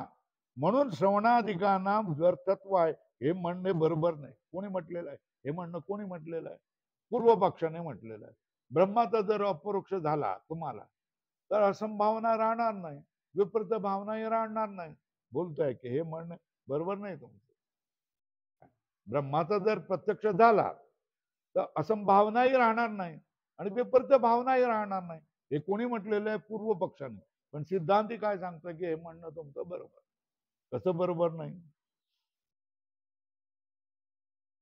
जसे राजाला भरचूचे नेत्राने अपरोक्ष ज्ञान झाले असूनही, है ना, भरचू मेला व भूत झाला, ही विपरीत भावना होतीच ना. आता ही भरचूची कथा येईल पुढे, है ना. तर भरचूची कथा मी सांगतो. भरचू म्हणून एक सेनापती होता राजाचा, आणि तो चांगला सेनापती होता, सगळं होतं. पण त्याला मोठी मोठी पदं मिळाल्यानंतर दुसऱ्या लोकांना त्याच्याविषयी वैमनस्य, शत्रुत्व निर्माण झालं. आणि हेही करून त्याला काय करायचं, मारून टाकायचं, अशा तऱ्हेने त्यांनी ठरवलं होतं. ही बातमी भरचूच्या लोकांनी त्याला समजावून सांगितलं. म्हणून भरचू म्हणाला की चला आपण निघून जाऊया.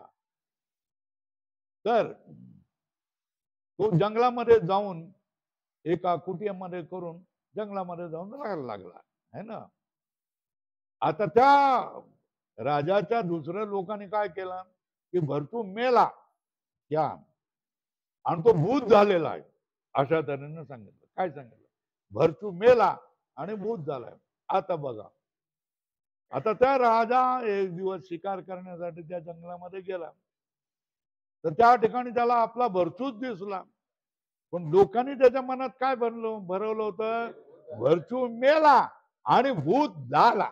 काय, भरचू मेला आणि काय झाला? भूत झाला. ही भावना त्याच्यामध्ये भरलेली आहे ना. मग तो समोर समोर साक्षात भरचू असून सुद्धा त्याला काय मानतोय?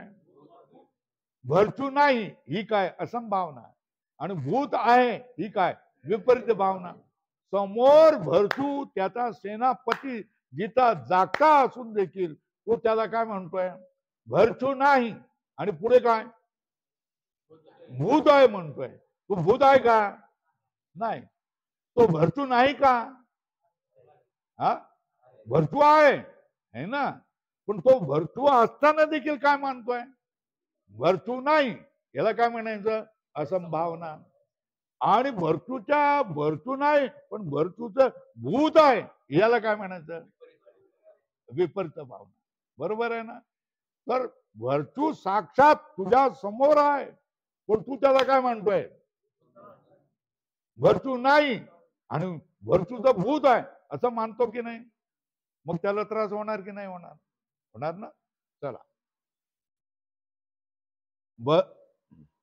राजाला भरचूचे नेत्राने डोळ्याने तो बघतोय की आपला भरचू आहे म्हणून. पण सगळ्या लोकांनी, मंत्र्यांनी काय त्याच्या मनात भरून दिलेलं की भरचू मेला आणि भूत झाला. अपरोक्ष ज्ञान झाले असूनही भरचू मेला व भूत झाला, ही विपरीत भावना होतीच. यावरून अपरोक्ष ज्ञानानंतरही असंभावनादी राहणे शक्य आहे. काय निर्णय झाला? अपरोक्ष ज्ञान होणं. बघा परत एकदा, हे भरचूचं उदाहरण. राजा भरचू त्याच्या दरबारामधून निघून गेल्यानंतर त्याच्या राजाच्या कानात लोकांनी काय भरवलं की भरचू मेला आणि भूत झाला. बरोबर. पण तो झाला होता का? नव्हता. राजा ज्या वेळेला जंगलामध्ये गेला त्यावेळेला राजा आपल्या डोळ्याने भरचूला पाहतोय की नाही पाहतोय? पाहतोय ना. मग अपरोक्ष ज्ञान होत आहे की नाही? होतंय ना. कोणाचं? भरचूचं अपरोक्ष ज्ञान होत आहे की नाही?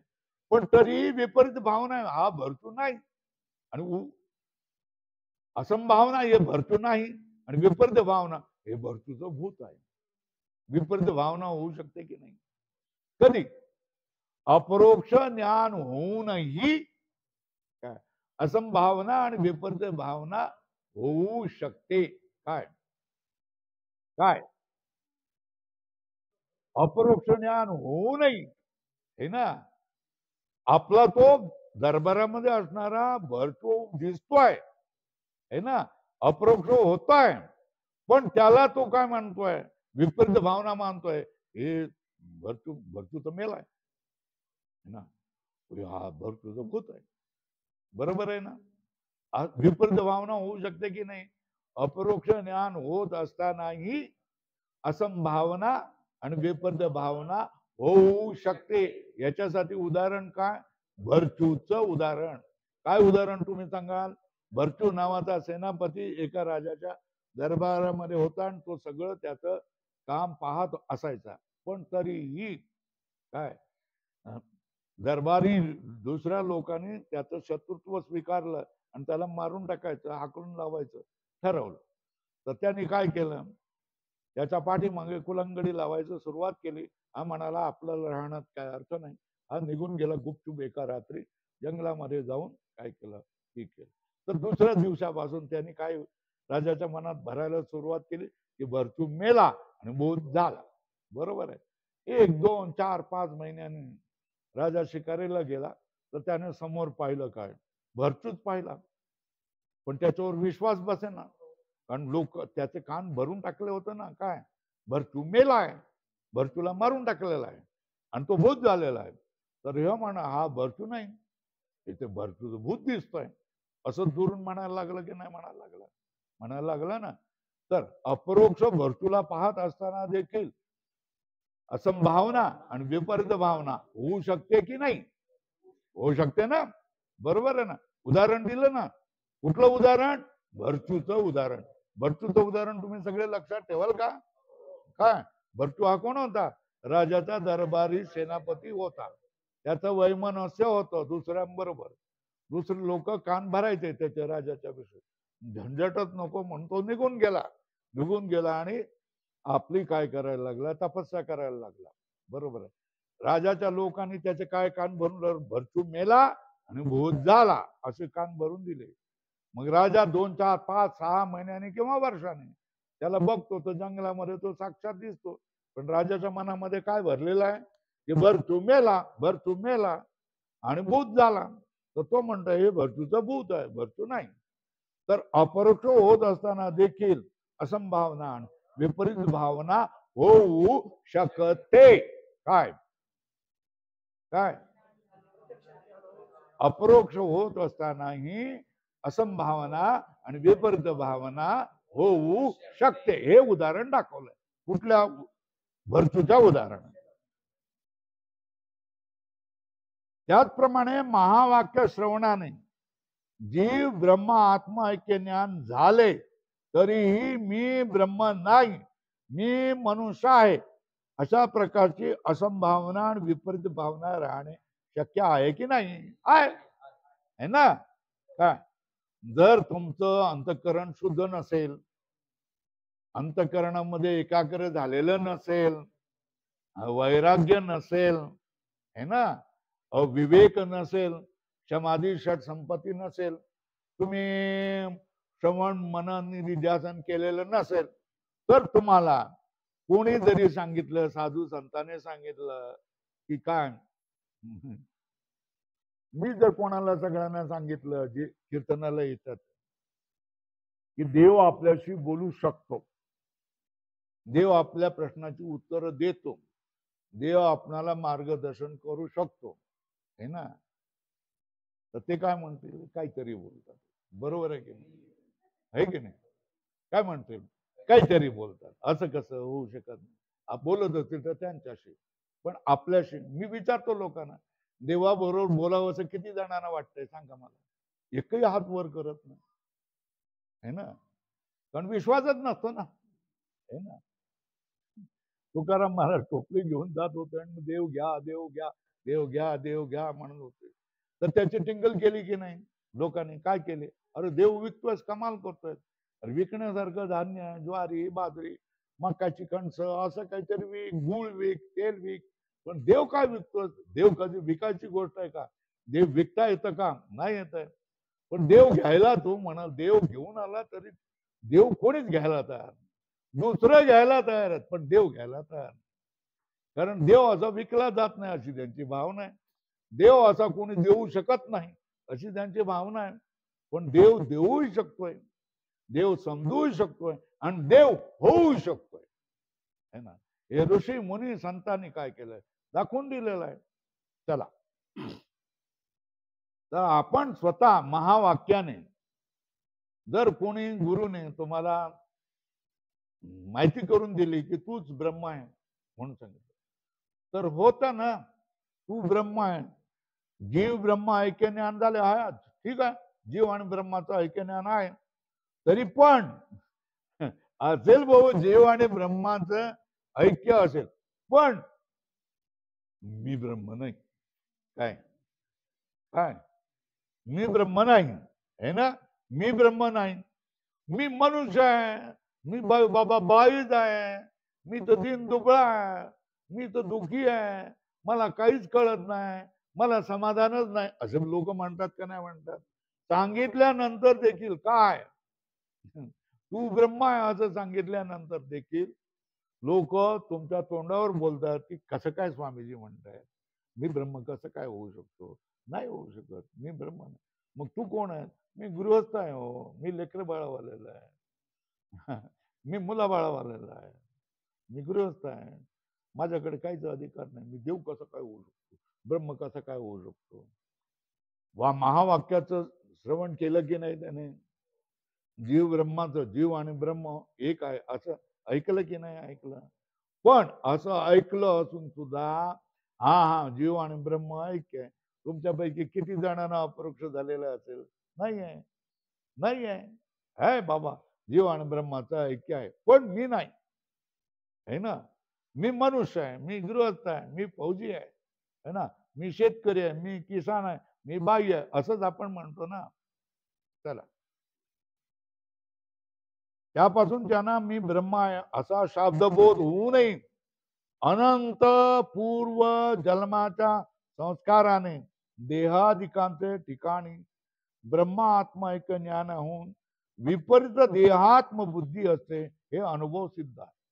त्यांना जरी बोध केला की तू ब्रह्म आहे, परंतु त्यांच्यावर अनंत जन्माची मी देह आहे, मी देह आहे इतकी पुट त्यांच्या मनावर चढलेली असतात, इतकी पुट चढलेली असतात की ते म्हणायला तयार होत नाहीत की मी ब्रह्म आहे. होय, मी ब्रह्म आहे.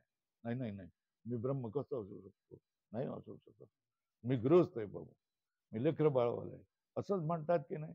त्यांना कोणी सुनावलं देखील की तू ब्रह्म आहे, तरी ते मानायला तयार होत नाही. तर प्रत्यक्ष होऊन सुद्धा, अपरोक्ष होऊन सुद्धा महावाक्याने असंभावना आणि विपरीत भावना होऊ शकते. मी ब्रह्म नाही, मी देव आहे, मी स्त्री आहे, मी दलित आहे, मी खासदार आहे, मी आमदार आहे, मी किसान आहे. त्याच्यामुळे तर एवढा गोंधळ आहे. सगळ्यांना जर मी ब्रह्म हे ज्ञान झाल्यानंतर गोंधळच झाला नसता ना, है ना? किंवा विपरीत भावना, असंभावनाही असते आणि विपरीत भावनाही असते, हे अनुभव सिद्ध आहे. पण आता मला इथे थांबावं लागेल, ठीक आहे? मी एवढं पूर्ण करतो. आता ज्या महावाक्यापासून अपरोक्ष ज्ञान झाल्यावर असंभावना, विपरीत भावना नसतील, त्या श्रवणाधिकाची जरूर नाही. तो निष्प्रतिबंध ब्रह्मानंदाचा अनुभव घेतो. हा, आणि ज्या महावाक्यार्थ ज्ञानानंतर असंभावना विपरीत भावना असतील तर त्यात ब्रह्मानंद होत नाही, है ना. म्हणून त्याने त्या निवृत्त होण्याकरता श्रवण मनन करणे आवश्यक आहे. म्हणून श्रवणाधिकांना व्यर्थत्व घडत नाही हे सिद्ध झाले. या प्रकाराने ज्ञान प्रतिबंध निवृत्तीद्वारा श्रवणादी ज्ञान साधने आहेत, साक्षात नाही. काय झालं? ज्ञान प्रतिबंध निवृत्तीद्वारा श्रवणादी ज्ञान साधने आहेत. श्रवणादी श्रवण मनन निधिध्यासन ही साक्षात साधने. महावाक्य हे साक्षात साधन आहे, पण श्रवणादी साधन हे साक्षात साधन नाही. मुक्ती कशी साधन आहे? हा काय? असंभावना ज्ञान प्रतिबंध निवृत्ती. प्रतिबंध कोण? प्रतिबंध कोण? असंभावना विपरीत भावना हे प्रतिबंध आहे. हे प्रतिबंध निवृत्ती करून श्रवण मनन निधिध्यासन हे जीव आणि ब्रह्म ऐक्याचं ज्ञान करून देणारे असतात, पण साक्षात नाही. साक्षात कोण? साक्षात सिद्धांताने काय निर्णय केलाय? साक्षात महावाक्य. महावाक्याचं ज्ञान काय करतंय? ब्रह्माचं साक्षात अपरोक्ष करून देणार असतं. पण मग श्रवण मनन निधिध्यासन ही जीव ब्रह्म ऐक्याची कारण नाहीयेत का? है ना. जर अपरोक्ष झाला, जीव ब्रह्माचा अपरोक्ष झाला, तर मग ह्याचं काय कारण आहे? हे तर असंभावना विपरीत भावना दूर करण्यासाठी, प्रतिबंध दूर करण्यासाठी श्रवण मनन निधिध्यासन आहेत ना. तुम्ही अगोदर सांगितलेलं आहे की नाही? सांगितलेलं आहे. मग याची काय जरूरच नाही. महावाक्यानं जर अपरोक्ष ज्ञान होत असेल तर मग काय? याची काय जरूरच नाही. सिद्धांतीने काय सांगितलं की महावाक्याने अपरोक्ष बोध होतो. पण हा अपरोक्ष बोध हा कसा अपरोक्ष बोध होऊ नये? तुम्ही म्हणता त्यामुळे असंभावना आणि विपरीत भावना होऊ शकत नाही अशी गोष्ट नाही. तर असंभावना आणि विपरीत भावना ही होऊ शकते. याच्यासाठी उदाहरण काय दिलं? भरचूच. कुठलं दिलं? ते सगळा प्रसंग तुम्ही लक्षात ठेवा. भरचूचं उदाहरण दिलं की अपरोक्ष ज्ञान होऊनही काय आपणाला काय होत? ज्ञान कशाचं होतं? अपरोक्ष ज्ञान होऊनही असंभावना विपरीत भावना होऊ शकतो.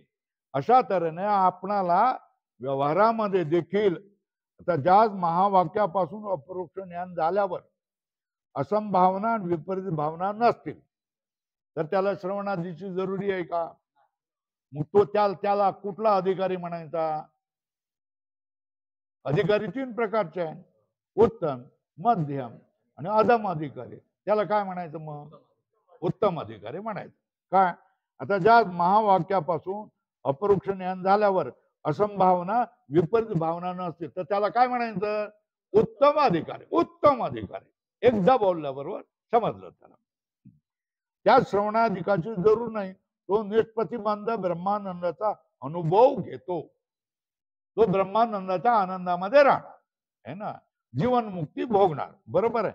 आणि ज्या महावाक्यार्थ ज्ञानानंतर असंभावना विपरीत भावना असतील त्यात ब्रह्मानंद प्राप्त होत नाही. काय? महावाक्य श्रवणानंतर 2 प्रकारचं होतं, है ना. महावाक्याचं श्रवण झाल्यानंतर, है ना, जीव ब्रह्माचा ऐक्याचा बोध होऊन असंभावना आणि विपरीत भावना नष्ट होऊ शकते की नाही? कधी? अधिकारी असेल तर. उत्तम पुरुष नाही, उत्तम अधिकारी असेल तर. बरोबर आहे ना. आणि उत्तम अधिकारी नसेल तर महावाक्य श्रवण करून देखील तो काय म्हणाला? हा जीव ब्रह्माचा ऐक्य आहे, समजलं मला, कळलं. पण तरी पण मी ब्रह्म नाही आणि मी काही ब्रह्म होऊ शकत नाही. विपरीत मी देव आहे अशा दर्जाची विपरीत भावना त्याला होऊ शकते की नाही? पण त्याला ब्रह्मानंदाचा अनुभव होऊ घेऊ शकत नाही. बरोबर. मग त्याला श्रवण मनन निधी ध्यासनाची जरुरी आहे की नाही? आहे. बरोबर आहे ना? उत्तम अधिकाऱ्याला श्रवण मनन निधी ध्यासनाची गरज नाही, पण मध्यम कनिष्ठ अधिकाऱ्याला, तुमच्या आमच्यासारख्याला श्रवण मनन निधी ध्यासनाची गरज आहे की नाही? आहे. ते श्रवण मनन निधी ध्यासनाची गरज आहे. पण अपरोक्ष ज्ञान, जीव ब्रह्म ऐक्याचं अपरोक्ष ज्ञान कशाने होतं? महावाक्यानेच. महावाक्यानेच. महावाक्यानेच होत. हे लक्षात ठेवा. ठीक आहे ना? महावाक्याने जीव ब्रह्म ऐक्याचं अपरोक्ष ज्ञानच होत. फक्त ते काय होत आहे? उत्तम अधिकाऱ्याला होत, आणि काय होत आहे? ते ज्ञान होऊन देखील मध्यम आणि कनिष्ठ अधिकाऱ्याला विपरीत भावना, असंभावना, विपरीत भावना असू शकते, आणि अशा मध्यम आणि कनिष्ठ अधिकाऱ्यासाठी श्रवण मनन निधिध्यासन याची जरुरी आहे. बरोबर आहे ना? हे काय सिद्धांती मत आहे. म्हणून त्याने त्या निवृत्त होण्याकरता त्याला असंभावना आणि विपरीत भावना का होते? अनंत कोटी जन्माची पुटच्या पुट अज्ञानाची त्याच्या मनावर चढलेली आहेत, है ना? म्हणून त्याला समोर कोणीतरी सांगतोय, देव उभा राहिला तर हे असं काय, देव येतो काय, असंच म्हणेल की नाही? समोर कमरेवर हात घेतलेला विठोबा उभा राहिला तरी तो त्याला काय म्हणेल? हे काय कमाल आहे, हे नाटक कधीपासून करायला लागलं, बहुरूपी आहेस काय, असंच म्हणेल की नाही? तो म्हणेल. त्याला नाही होणार, विपरीत भावना होणार. हा नाही आहे, विठोबा नाही आहे, हा दुसराच कोणीतरी आलेला आहे, लफंगा आलेला आहे, असंच म्हणेल की नाही? ना? तशाच तऱ्हेने आपण स्वतः जीवरूप असलो तरी ब्रह्मरूप आहे, हे महावाक्याने तत्वमसी सांगितल्यानंतर आपल्याला बोध होऊन देखील मी असू शकत नाही, मी देव आहे, अशा तऱ्हेने असंभावना आणि विपरीत भावना होऊ शकते. आणि ही अशी का होऊ शकते? अनंत कोटी जन्माचा प्रतिबंध असल्यामुळे. ही प्रतिबंध निवृत्ती कशामुळे होईल? श्रवण मनन निधिध्यासन आहे ना, याने होईल.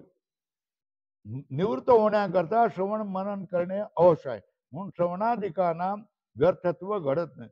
म्हणून श्रवण आदींना व्यर्थत्व घडत नाही, हे सिद्ध झाले. या प्रकाराने ज्ञान प्रतिबंध निवृत्तीद्वारा श्रवणादी ज्ञान साधने आहेत, है ना? है ना? अब जीव ब्रह्म ऐक्याचं ज्ञान कशामुळे होईल सांगा? साक्षात कारण कोण? महावाक्य. बरोबर आहे. मग श्रवण मनन निधिध्यासन नाही का? हा, ती पण आहेत, पण ती कशी? परंपरेने. कशी परंपरेने? म्हणजे प्रतिबंध निवृत्ती करून, है ना? असंभावना, विपरीत भावना, हे प्रतिबंध निवृत्त करून, शुद्ध करून मग काय होईल? यांना काय होईल? हे ज्ञान, जीव ब्रह्माचं ऐक्य ज्ञान करून देणारे कोण असतात? श्रवण मनन निधिध्यासन. म्हणून महावाक्याने जरी तत्वबोध होत असला तरी श्रवण मनन निधिध्यासन जरूर आहे. या निर्णयापर्यंत आलेलो आहे.